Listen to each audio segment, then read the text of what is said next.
لو پھر 5 فروری آ رہا ہے۔ کشمیری مسلمانوں پر ہوئے ظلم کی داستان یاد دلانے، کچھ مائیں بیٹوں کی شہادت پر خون کے آنسو روئی، کچھ بہنیں اپنی عزتیں بچانے والے بھائیوں کی گردنیں کٹتے دیکھ کر دن رات مرتی ہیں، کچھ بچے یتیم ہو گئے ہیں، کچھ سہاگنیں سہاگ لٹا بیٹھیں، کچھ باپ اپنی اولاد اور مال و زر سب لٹا بیٹھے۔ کون سا ظلم ہے جو ان پر نہیں ہوا؟ بھوکے پیاسے لوگ کرفیو کے بہانے قید کر دیے جاتے ہیں۔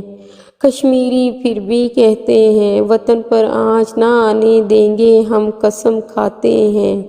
کیا ہوا جو ہم باری باری اپنی باری آنے پر خون میں نہا جاتے ہیں؟ یا خدا، کاش یہ زیادتیوں کا سلسلہ ختم ہو جائے اس 5 فروری کے آنے سے پہلے۔